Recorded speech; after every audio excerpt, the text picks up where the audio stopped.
珠海而家有啲發展商真係好鬼核突，每一日後台呢，我都會收到各種奇怪嘅問題。如果你係準備買樓或者第一次買樓嘅，睇完呢條視頻你就知道點解咁核突啦。咁購房者呢係有選擇權同埋知能權嘅。如果今日呢條片呢，你一定要認真睇完啦，絕對可以幫你喺買樓路上有所幫助。想慳錢嘅，想避坑嘅，可以認真睇睇家兄今日呢條片。咁事不宜遲啊，我哋即刻正式進題啦。今日呢，家兄就同你哋好好盤點下發展商佢打死都唔會話俾你知嘅秘密。第一個呢，降價必降標，尤其係早期拍地嗰啲發展商啊，地價最貴嗰批發展商，畢竟呢，冇人會做呢個蝕本嘅買賣，更加冇講開發商啦。咁絕對係人精中嘅人精。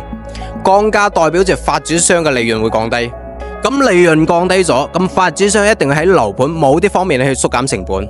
我哋打個比方啦，咁你層樓個外立面從原來個鋁板或者大理石，俾你換成全部都係牆漆，比如話牆漆1平方呢係100蚊，俾你折成60蚊一個方。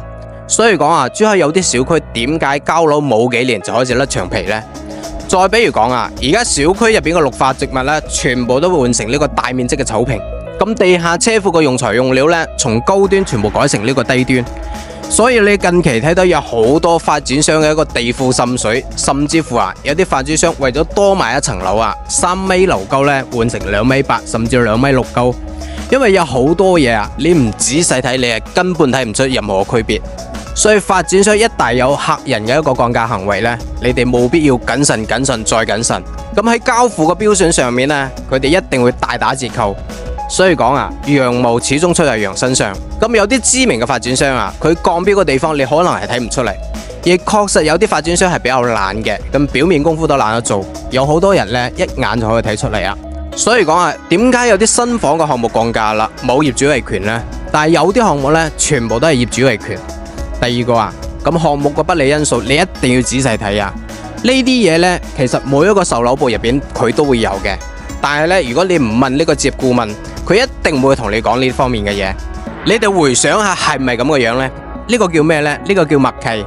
一般呢，呢啲不利因素嘅紅線圖呢，佢都會放喺項目非常之唔起眼嘅地方，你根本就唔會關注到佢。佢個主要內容呢，就分為紅線內同埋紅線外嘅。咁你如果着重呢紅線外呢，就要關注下項目周邊有冇大型嘅一個配套，影響居住體驗嘅。咁紅線內呢，你要着重去關注下小區嘅公共設施，仲有採光啊，仲有所有流動嘅日照嘅時長，包括流動嘅位置嘅腰線層喺邊個位置。不過呢，呢個不利因素啊，有好多發展商呢寫得好官方，你不一定係睇得明白。如果你唔想嘥咁多心機嘅，家兄都同大家整理好咗，可以掃描屏幕上面嘅 WhatsApp 二維碼，後台就可以免費領取一份我經歷幾個月整理嘅所有新房嘅不利因素表。通過之後呢，我都會免費發俾大家。咁接住睇第三個啦，發展商唔會話俾你知噶，你喺各種廣告或者朋友圈睇到嘅所有嘅新房房源，大多數都係假嘅，都係吸引眼球嘅。咁當然呢，亦都唔排除有賣得好好嘅項目，樓層確實係唔多啦。基本上呢，呢啲都係經過精心設計安排嘅，每一個區域呢，都有一套兩套等你去選擇嘅，營造出嚟咩感覺呢？營造出嚟一種項目並唔嘈賣嘅錯覺。但係呢啲呢，都係為咗等你快速落訂交錢嘅一個手段。咁第四個啊，安場嘅工作人員全部都係陪你演緊戲。發展商呢，佢唔會話你知，從你入售樓部嗰刻開始，你揸咩車啊，佢哋全部都已經了如指掌。你睇到個每一個方面，身邊經過個每一個人員，你飲過每一杯水，全部都係經過精心安排嘅。咁安保人員同你敬禮咯，水吧嘅小姐姐啊，微笑服務啊。所以講呢，你一定唔好衝動消費，一定要保持好冷靜。之後當你真正詳細了解分析好每一個樓盤同你嘅需求匹配之後呢，我哋先做確定。接落嚟，如果你真係一定要喺珠海買樓嘅，我勸你先搞明白以下幾點。買樓之前呢，一定要了解板塊內有冇重大嘅不利因素，比如話有咩垃圾站啊，有啲咩中轉站啊，或者有啲咩變電站之類嘅。仲有板塊嘅定位同埋能級係點嘅，咁板塊內嘅樓盤有邊啲優缺點嘅，你可唔可以接受嘅？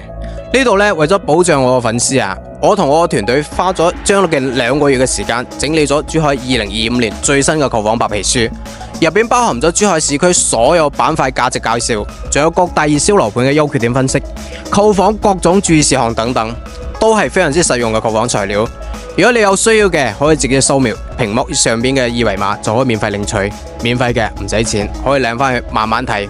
買房係大事，怕買錯想聽真話嘅，記得關注家興。